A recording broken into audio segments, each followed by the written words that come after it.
Bruno had stopped barking a long time ago. At the shelter, the workers said that was the saddest part. Not the gray around his muzzle, not the limp in his back leg, the silence. English bulldogs were supposed to be loud in their own way, snorting, complaining, begging for snacks they absolutely did not need.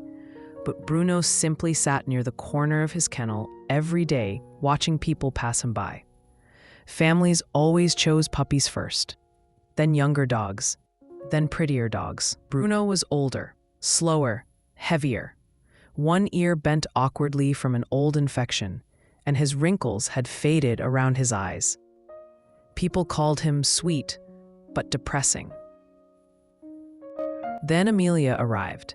She originally came for a golden retriever puppy she saw online, but someone else had already adopted it.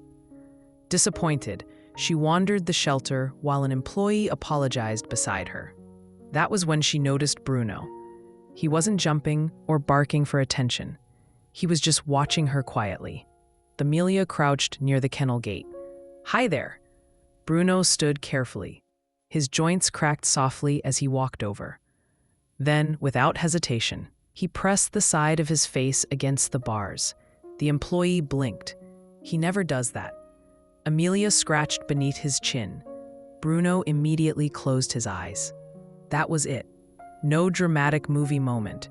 Just a tired dog leaning into kindness like he missed it. 2 days later, Bruno went home. The car ride was silent except for his heavy breathing. When they reached the apartment, Bruno slowly inspected every room before sitting near the front door. That first night, Amelia bought him an expensive memory foam dog bed. Bruno ignored it. At midnight, she found him still sitting by the door. At 3 a.m., still there.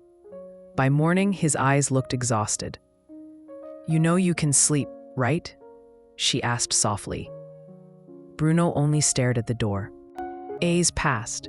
He followed Amelia everywhere, but never relaxed. If she showered, he waited outside the bathroom. If she cooked, he laid near the kitchen entrance. The moment she grabbed her keys, panic filled his face. One afternoon, she went downstairs for a delivery package. The trip took less than 5 minutes. When she returned, Bruno was pacing so frantically, he slipped across the hardwood floor, trying to reach her. "It's okay," Amelia whispered quickly, kneeling beside him. "I came back." But that night, he returned to the front door, always the door. A few weeks later, Amelia finally asked the shelter about his old owners. The employee hesitated. "They surrendered him during a move," she explained quietly. Afterward, he waited by the kennel gate every evening for weeks. That night, a storm rolled across the city. Rain tapped against the windows while thunder shook the apartment softly.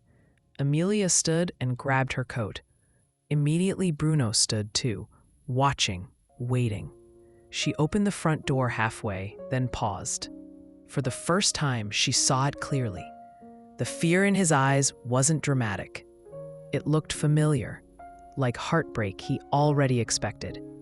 Amelia stepped outside and gently closed the door. 5 seconds passed. Then she opened it again.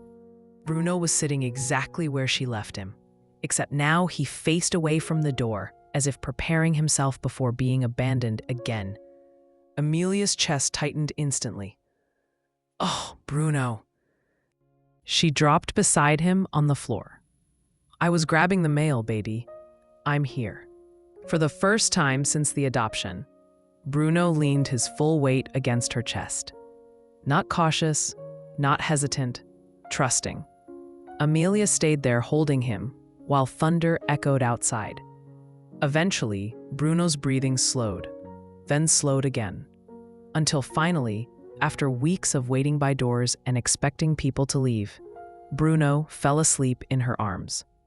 The next morning, Amelia woke up sore from sleeping on the hardwood floor. Bruno was still beside her, snoring loudly enough to shake his cheeks. And for the first time since coming home, he wasn't facing the door anymore.